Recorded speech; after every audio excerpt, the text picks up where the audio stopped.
Hello students, कैसे हैं आप लोग। आज हम लोग एक नए टॉपिक के साथ जिसका नाम है मूल अधिकार, इसको इंग्लिश में बोलते हैं fundamental rights, FR fundamental rights. बड़े अच्छे अच्छे प्रश्न पूछे जाते हैं और सबसे समझने वाला विषय यह है कि मूल अधिकार चाहे आप विद्यार्थी हों या ना हों, एक नागरिक के तौर पे आपको ये पता होना चाहिए कि एक नागरिक के क्या क्या मूल अधिकार हो सकते हैं। अब क्वेश्चन इज डैट कि आखिर मूल अधिकार का मतलब क्या हुआ। मूल मतलब मुख्य रूप से, और अधिकार का मतलब क्या हुआ कि आपका जिस पर हक है, यानी कि ऐसा कोई काम बताया जा रहा है, ऐसा कोई कार्य, ऐसा कोई वर्क है जहाँ पे आपको न चाहते हुए भी वो देना पड़ेगा। यानी कि ऐसे कार्य हैं ये मूल अधिकार जो वास्तव में व्यक्ति को व्यक्ति होने का एहसास कराते हैं। स्टूडेंट्स बड़े अच्छे से समझिएगा इस पॉइंट को कि मूल अधिकार क्या है। किताबों में तो बहुत सारी डिफिनेशंस लिखी हुई हैं, तो हम लोग उसके चक्कर में नहीं पड़ेंगे, डायरेक्टली समझेंगे कि मूल अधिकार, what is importance of fundamental rights just for the life of a human being. तो ऐसे समझिए एक लाइन में कि मूल अधिकार ऐसे अधिकार हैं जिसे न चाहते हुए भी, यानी कि कोई राज्य न चाहते हुए भी उस व्यक्ति को उस अधिकार से वंचित नहीं कर सकता है। अब यहाँ से कुछ प्रश्न पूछे जाते हैं, जैसे देखिए कि मूल अधिकारों की चर्चा संविधान के किस भाग में की गई है, तो दिख रहा है भाग 3 में। दूसरा प्रश्न पूछा जाता है कि किन अनुच्छेदों में की गई है। तो फर्स्ट डे के लेक्चर को आप रिकॉल करेंगे तो वहाँ मैंने बहुत सारे अनुच्छेद, भाग और अनुसूचियों की चर्चा कर रखी है, तो वहाँ आपको एक एक करके मिल जाएगा। तो कितने आर्टिकल्स हैं अंडर आर्टिकल 12 to 35 मूल अधिकार, फंडामेंटल राइट्स आर मेंशन्ड। अभी एक प्रश्न पूछा जाता था कि मूल अधिकारों की संख्या थी कितनी। तो स्टूडेंट्स पहले तो 7 थी, बाद में एक कॉन्स्टिट्यूशनल अमेंडमेंट लाया गया 1978 में। इस अमेंडमेंट का नाम है 44th कॉन्स्टिट्यूशनल अमेंडमेंट, और यहाँ पे जो मूल अधिकारों की संख्या 7 थी, एक को संशोधन कर दिया गया, यानी उसको रिमूव कर दिया गया, और अब मूल अधिकारों की संख्या हो गई है 6। तो अगला क्वेश्चन ठीक यहीं से जुड़ जाएगा कि वो कौन सा मूल अधिकार था जिसे संविधान संशोधन के बाद मूल अधिकारों की श्रेणी से हटा दिया गया। तो वो है संपत्ति का अधिकार। मेरा ख्याल आप समझ पा रहे हैं। संपत्ति का अधिकार, right to property, is just in the primary stage related to the fundamental rights, but under 44 constitutional amendment in 1978 it was amended and just removed from the series of fundamental rights. तो बचा क्या? संपत्ति का अधिकार अब बना दिया गया है विधिक अधिकार। ये एक लॉ राइट है, या यूँ कह सकते हैं कि लीगल राइट कर रहे हैं, या here you will write this is legal rights. अब क्वेश्चन ये है कि ये लीगल राइट्स क्या होता है। मूल अधिकारों की चर्चा हम लोग एक एक करके करेंगे अपने लेक्चर में, अभी बिल्कुल घबराने की ज़रूरत नहीं है, हम बताएंगे वो क्या है। अब एक प्रश्न ये भी पूछा जाता है कि मूल अधिकारों को हम किस देश के संविधान से अभिप्रेरित मानते हुए अपने संविधान में शामिल कर लिए। तो वो आंसर है अमेरिका के संविधान से मूल अधिकारों को लिया गया है। अब अमेरिका से ही क्यों लिया गया? स्टूडेंट्स 1215 का एक दौर था और इसको जारी किया गया था ब्रिटेन में, मैग्ना कार्टा। ठीक वही काम यूएसए में, आपको पता है कि यूएसए में 1776 में क्रांति हुई थी, 4 जुलाई 1776, और यही है अमेरिका का स्वतंत्रता दिवस। यानी कि अमेरिका भी कभी ब्रिटेन का उपनिवेश हुआ करता था, यानी कि अमेरिका पर कब्जा था ब्रिटेन का। लेकिन अमेरिका में जब क्रांति हुई तो उस क्रांति के बाद अमेरिकी वासियों ने ब्रिटेन का जो उपनिवेश के रूप में उसे यूज़ कर रहा था, वहाँ से फ्री हो गया, और 4 जुलाई 1776 को जब इसने संविधान बनाया, आज़ादी मिली, तो उसी समय यहाँ पे व्यक्ति क्या अधिकार होता है, एक मनुष्य का, एक इंसान का क्या अधिकार हो सकता है, इसकी भी चर्चा कर दी। तो शुरुआत तो ब्रिटेन से हुई, 1215 मैग्ना कार्टा बोलते हैं, चार्टर एक्ट बोलते हैं, और ये आ गया अमेरिका से। तो अमेरिका के संविधान में मूल अधिकारों की चर्चा की जाती है।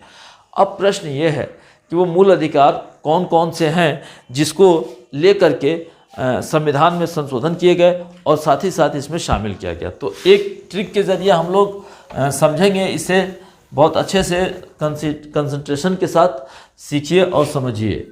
समा स्वतंत्रता चाहती थी किंतु उसका शोषण हो गया, किंतु उसका शोषण हो गया। जाकर उसने धर्म व संस्कृति का सहारा लिया, जिसके बाद उसे शिक्षा व संवैधानिक उपचारों का अधिकार मिला। संवैधानिक उपचारों का अधिकार मिला। तो ट्रिक क्या है? मूल अधिकारों को सीरीज को कैसे याद करेंगे? ट्रिक समझिए। यहाँ पे समा स्वतंत्रता चाहती थी किंतु उसका शोषण हो गया। जाकर उसने धर्म, संस्कृति और शिक्षा का अधिकार लिया और उसे क्या मिला? संवैधानिक उपचारों का अधिकार मिल गया। तो लर्न कैसे करेंगे स्टूडेंट? बहुत ही ध्यान से सुनिएगा। समा स्वतंत्रता चाहती थी किंतु उसका शोषण हो गया। जाकर उसने धर्म, संस्कृति और शिक्षा का अधिकार मिला, तब जाकर के उसने अपने संवैधानिक उपचारों के बल पर मूल अधिकारों को बचा लिया। तो कितने हो गए? समा मतलब समानता का अधिकार, स्वतंत्रता 6 तरह की स्वतंत्रता की बात की गई है, शोषण के विरुद्ध अधिकार, धर्म और संस्कृति का अधिकार, शिक्षा का अधिकार और संवैधानिक उपचारों का अधिकार। तो कितने हमारे अधिकार हो गए? मूल अधिकारों की संख्या हो गई 6। ट्रिक क्या है? समानता, स्वतंत्रता, शोषण, धर्म और संस्कृति, शिक्षा और लास्ट में हो गया संवैधानिक उपचारों का अधिकार। तो मेरा ख्याल है स्टूडेंट्स आपको याद हो जाएगा। ज़रा मुझे कमेंट्स करके बताइए। देखिए बोर्ड पे कैसे लिखा हुआ है। मूल अधिकारों की संख्या 6। इन अधिकारों में एक एक करके समानता का अधिकार, स्वतंत्रता का अधिकार, शोषण के विरुद्ध रक्षा का अधिकार, धर्म और संस्कृति का अधिकार, शिक्षा का अधिकार और लास्ट हो गया संवैधानिक उपचारों का अधिकार। तो ये रहा हमारा मूल अधिकार। मूल अधिकारों को एक एक करके हम समझेंगे कि समानता क्या होती है, स्वतंत्रता क्या होती है, शोषण के विरुद्ध रक्षा का अधिकार क्या होता है, धर्म संस्कृति क्या होता है, शिक्षा क्या है, संवैधानिक उपचारों का अधिकार क्या है। स्टूडेंट्स अपने कमेंट्स जरूर बताएं, क्योंकि आपके कमेंट्स हमें काफ़ी हौसला देते हैं और हम और बेहतर प्रेरित होते हैं कि अपने टीम के साथ ज़्यादा वर्कआउट करके आपको अच्छे से अच्छे लेक्चर्स को ले आएँ ताकि आपको आसानी से समझ आए। तो मूल अधिकारों के इस क्रम में हमने बताया 6 अधिकार हैं और एक एक करके याद करते हैं। समा, स्वतंत्रता, शोषण, धर्म, संस्कृति, शिक्षा और लास्ट में हो गया संवैधानिक उपचारों का अधिकार। तो समानता की बात सबसे पहले समझे कि समानता का अधिकार क्या है। क्वेश्चन ये है कि अगर समानता के अधिकार की बात हो रही है तो क्या हमारे देश में असमानता विद्यमान थी? जाहिर सी बात है असमानता है, असमानता थी उस टाइम में, तभी हमने समानता का जो ऑब्जेक्टिव है उसको पुटअप किया अपने कॉन्स्टिट्यूशन में। तो समानता कहाँ कहाँ? क्वेश्चन ये है कि किस बात की समानता कर रहे हो। तो समानता 4 स्तरों पे, जाति, धर्म, संप्रदाय और लिंग के आधार पे, ये ऐसे पहलू हैं जहाँ पे हमने समानता की बात कही। तो असमानता हमारे देश में विद्यमान थी। स्टूडेंट्स एक बात आप ध्यान रखिए कि हमारा कल्चर जो इंडिया का है वो भले ही विविधताओं से भरा पड़ा है, लेकिन बड़े यहाँ पे अत्याचार, शोषण, ऊंच नीच, छुआछूत, ये इतने गहरे स्तर तक इसकी जड़ें समाहित हुई थी कि आज भी हम जब तब कहीं ना कहीं उस छुआछूत और ऊंच नीच की भावना को देखते हैं। इसके केंद्र में है तो वह है हमारी जाति व्यवस्था। ये बहुत ही ज़्यादा दुर्भाग्यपूर्ण है। वो तो बाबा साहब भीमराव अम्बेडकर को आप थैंक्स बोलिए कि जिन्होंने मानव को एक मानव होने का एहसास कराया। रियली मतलब डेट पर्सन जो उनका कंट्रीब्यूशन है वो कहीं से भी जितना भी तारीफ़ कर दिया जाए डेट इज़ वेरी लिस्ट। यानी कि जाति के आधार पर भेदभाव। आज भी देखिए हम भले 21वीं शताब्दी में रह रहे हैं, संविधान भी है, पुलिस है, न्यायालय है, everything is available to just protect a person, लेकिन पता नहीं कैसे वो लोग हैं, किस चमड़ी के बने हुए हैं कि उनको थोड़ा भी एक इंसान से दूसरे इंसान में भेदभाव करने, छुआछूत, उनको नीचा दिखाने, बेइज्जत करने में कोई कसर नहीं छोड़ते हैं। तो ये रहा जाति व्यवस्था का, ये बहुत ही निगेटिव ऑब्जेक्टिव्स है। तो समानता कहाँ पे? जाति के आधार पे। तो आज भी हमारे जात क्या 6743 ये रिकॉर्ड है। इतनी जातियाँ उपजातियाँ हमारे देश में विद्यमान हैं।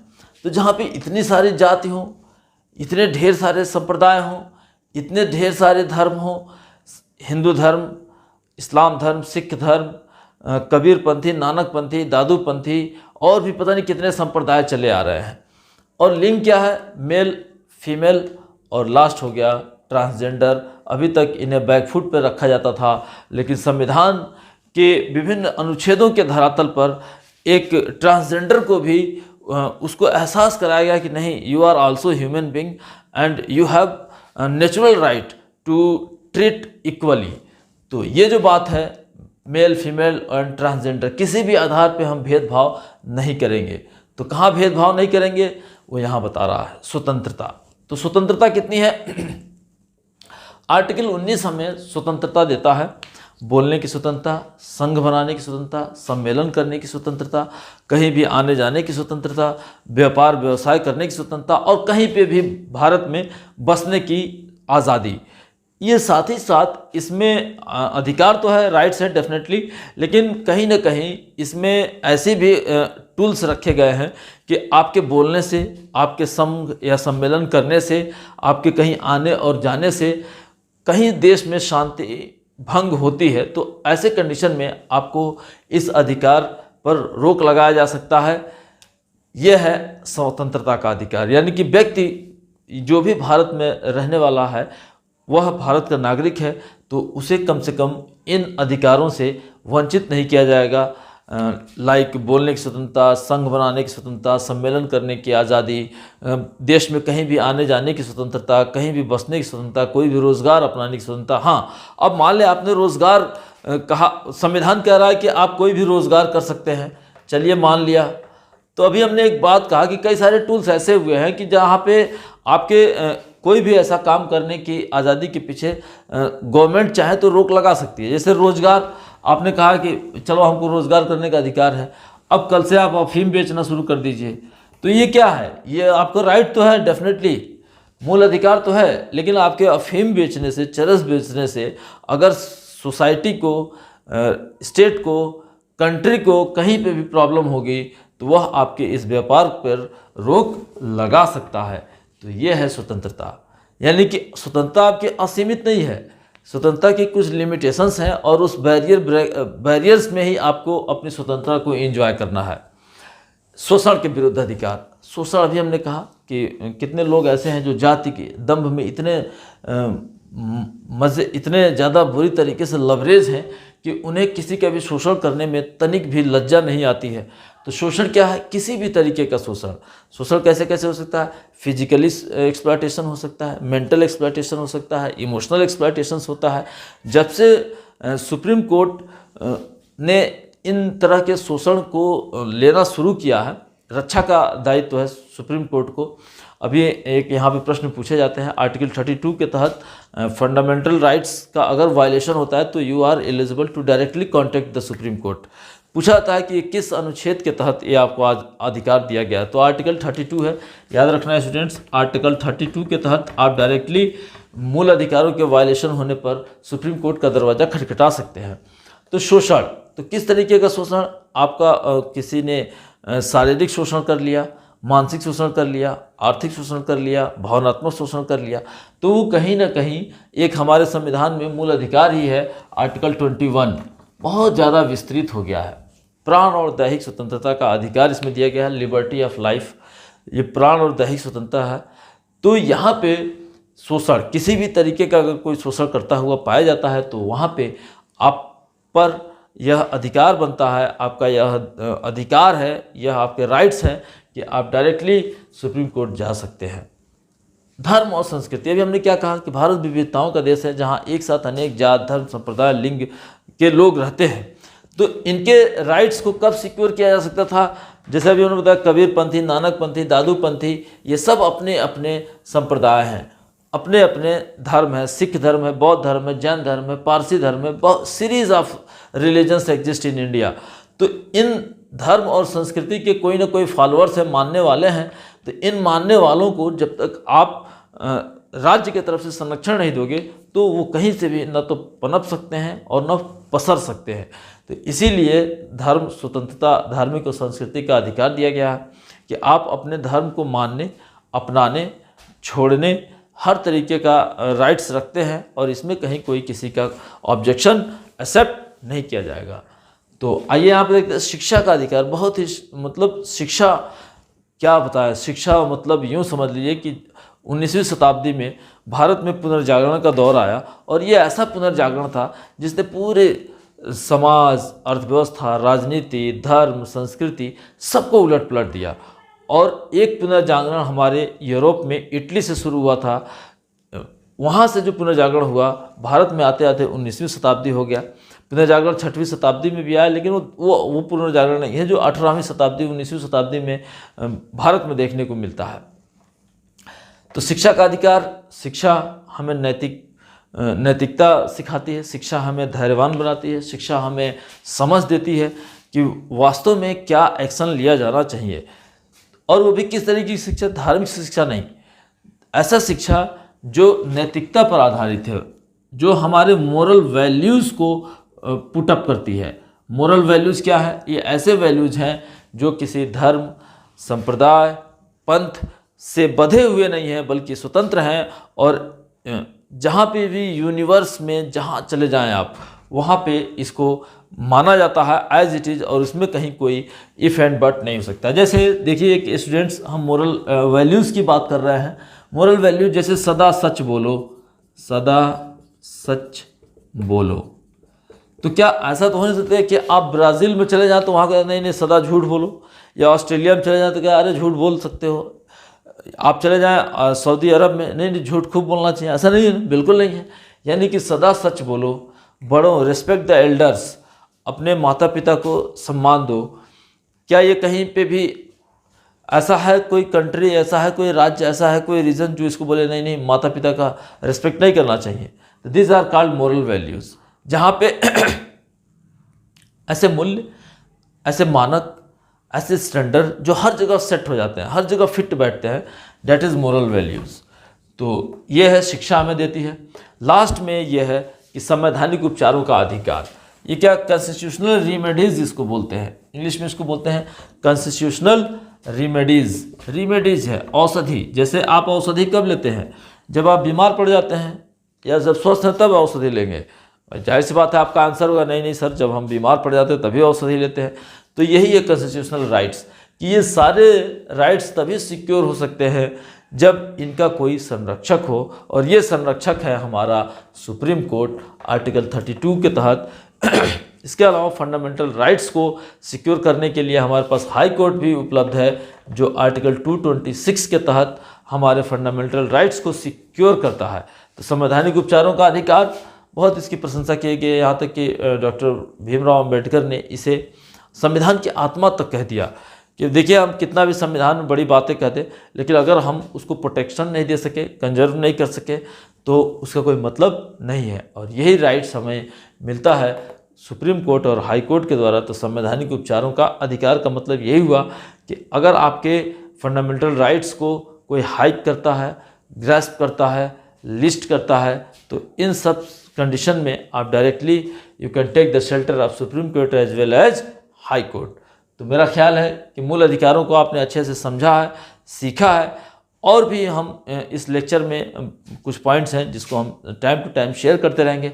इसमें आपको बता दूं कि जल्द ही हम लोग एक क्वेश्चन सीरीज़ ला रहे हैं, जहां पे एक साथ आपको प्रश्नों के कई सारे जवाब मिलेंगे, और जो बातें लेक्चर में नहीं शामिल हो पाई हैं उसे हम क्वेश्चन बैंक के माध्यम से सिद्ध करेंगे। Okay, thanks.